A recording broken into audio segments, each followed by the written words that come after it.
3 राज्यों में जीत के हैट्रिक लगाने के बाद अब सबसे बड़ा सस्पेंस है कि इन 3 राज्यों का मुख्यमंत्री कौन होगा।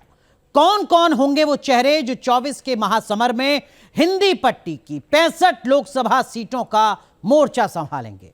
सियासत से लेकर सोशल मीडिया तक सीएम की रेस को लेकर जबरदस्त हलचल है, तो बीजेपी की सुपर टॉप लीडरशिप एक एक कड़ी को साधकर मुख्यमंत्री के चेहरे को फाइनल करने में जुटी है।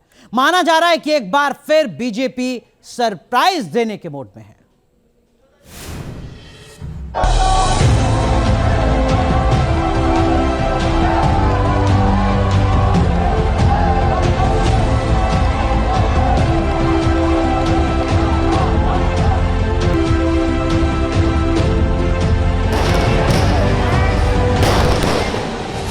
सुपर ब्रांड मोदी, जिनके पास मुश्किल से मुश्किल चुनौती में कमल खिलाने का मादा है।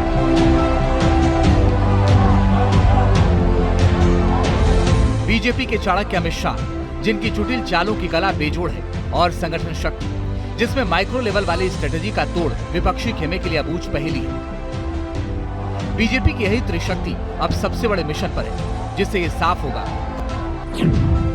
कौन बनेगा मुख्यमंत्री। जिस तरह चुनाव नतीजों ने देश की राजनीति को सरप्राइज किया, ठीक उसी तरह मुख्यमंत्री के चयन में बीजेपी सरप्राइज देने का प्लान सेट कर चुकी है। बताया जा रहा है कि तीनों ही राज्यों में नए चेहरे शपथ लेंगे। यूपी और गुजरात की तर्ज पर चयन का मॉडल होगा। नए चेहरे और यूपी गुजरात मॉडल की चर्चा चल रही है। वो है क्या, ये आपको बताएं, मगर उससे पहले मौजूदा घटनाक्रम को एक साथ जोड़ें तो भविष्य की तैयारियों का संकेत साफ मिलता है। क्योंकि आज जिन जिन 10 सांसदों ने इस्तीफा दिया है, उनमें से ज्यादातर सांसदों की सीएम की रेस में चर्चा हो रही है। राजस्थान में सांसद बाबा बालकनाथ, दिया कुमारी, किरोड़ी लाल मीणा और राज्यवर्धन सिंह राठौर ने इस्तीफा दिया। मध्य प्रदेश से कद्दावर नेता और केंद्रीय मंत्री नरेंद्र सिंह तोमर, प्रहलाद पटेल, रीति पाठक, उदय प्रताप सिंह और राकेश सिंह ने सांसदी छोड़ी है। इस तरह छत्तीसगढ़ से केंद्रीय मंत्री रेणुका सिंह, गोमती साई ने संसद पद से त्यागपत्र दे दिया। ये भारतीय जनता पार्टी है, कैडर बेस है। हम सब कार्यकर्ता अपने काम में लगे हैं। हम तो इस समय 2024 की तैयारी में जुट गए हैं कि जिन बूथों पर चुनाव हारे हैं उनको जीतना और जिन बूथों पर और 10% वोट बढ़ाना। प्रधानमंत्री जी कोई नया जो कोई सोच नहीं सकता ऐसा फैसला लाते हैं जनता के सामने जो चौंकाने वाला होता है। तो जो भी होगा प्रधानमंत्री जी के दिमाग में होगा। हम साधारण कार्यकर्ता हैं, उनके दिमाग को जज करना टेढ़ा काम है।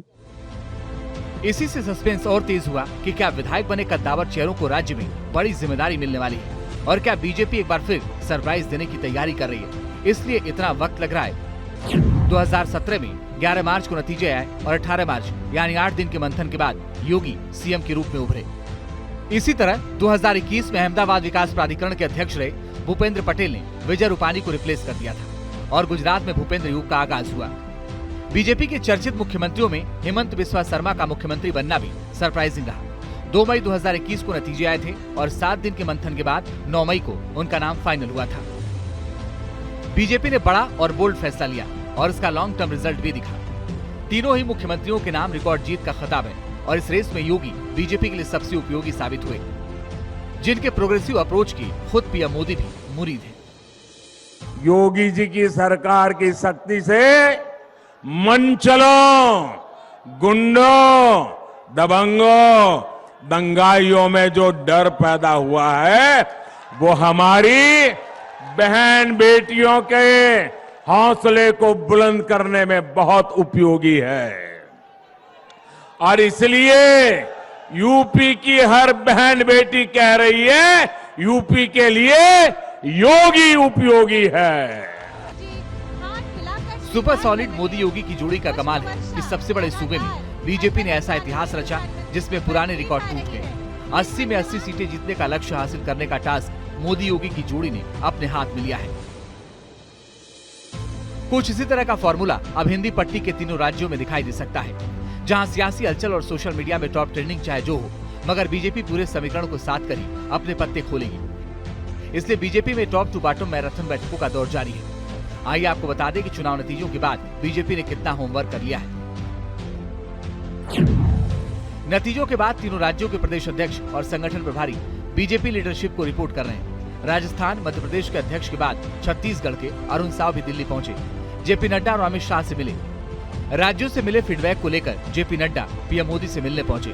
पीएम आवास पर सबसे बड़ी बैठक हुई और आगे का एजेंडा तय हुआ। माना जा रहा है कि बीजेपी संसदीय बोर्ड की बैठक बुला सकती है, जिसमें पर्यवेक्षक तय किए जाएंगे। पर्यवेक्षकों की मौजूदगी में विधायक दल की बैठक होगी। 2024 में बीजेपी ब्रांड मोदी के नाम और काम पर कॉन्फिडेंट है और पार्टी ने 400 का लक्ष्य तय कर रखा है और इस लक्ष्य को हासिल करने के लिए पार्टी ने फॉर्मूला 65 सेट किया है, यानी राजस्थान, मध्य प्रदेश और छत्तीसगढ़ में क्लीन स्वीप करने पर जोर होगा। अब फॉर्मूला 65 की एबीसीडी समझिए। राजस्थान में कुल 25 लोकसभा सीटें हैं, जबकि मध्य प्रदेश में 29 और छत्तीसगढ़ में 11 लोकसभा सीटें हैं। मोदी युग में बीजेपी को जब जब शानदार स्ट्राइक रेट की जरूरत पड़ी, हिंदी पट्टी के इन तीन राज्यों ने बढ़त दिलाई, जहां दोनों ही चुनावों में वोट शेयर 50% के पार रहा। मध्य प्रदेश में 2019 में बीजेपी ने 28 सीटें जीती, तब वोट शेयर 58.54% रहा, जबकि 2014 में मोदी लहर के शंखनाद में 27 सीटों पर कमल खिला और करीब 55% वोट हासिल किया। ऐसा ही पैटर्न राजस्थान में दिखा, जहां 2019 में 25 में से 24 सीटें मिली, तब वोट शेयर 58.54% आया। 2014 के चुनाव में बीजेपी ने क्लीन स्वीप किया था, तब 65.61% वोट मिला था। छत्तीसगढ़ में बीजेपी ने 2019 के लोकसभा चुनाव में 9 सीटें जीती थी और 51.44% वोट शेयर रहा और 5 साल यानी 2014 में 10 कदम दिखाकर 49% के पार वोट शेयर हासिल किया। ट्रैक रिकॉर्ड बताता है कि कमल क्रांति में तीनों ही राज्यों का फैक्टर कितना अहम है और इसी पिच पर बीजेपी कांग्रेस को क्लीन बोल्ड करती आई, जिसकी वजह से कांग्रेस लगातार 2 बार दहाई पर सिमट गई। अब जब लोकसभा चुनाव में महज 3 से 4 महीने का फासला बचा है, तो तय मानिए प्लान 65 से फाइनल होगा मुख्यमंत्री का चेहरा।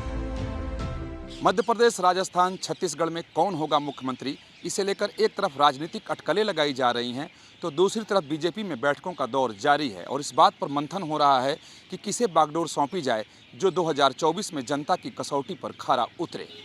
ऐसे में प्रधानमंत्री नरेंद्र मोदी की तरफ से अगर चौंकाने वाला फैसला आ जाए, यानी बीजेपी नए चेहरे पर दांव लगा दे, तो बहुत चौंकने की ज़रूरत नहीं है, क्योंकि क्षेत्रीय और जातीय समीकरण को 2024 के लिए बीजेपी मुख्यमंत्रियों के जरिए इन प्रदेशों में साध लेना चाहती है। वीडियो जयराम यादव के साथ विकास चंद्र, न्यूज नेशन, दिल्ली।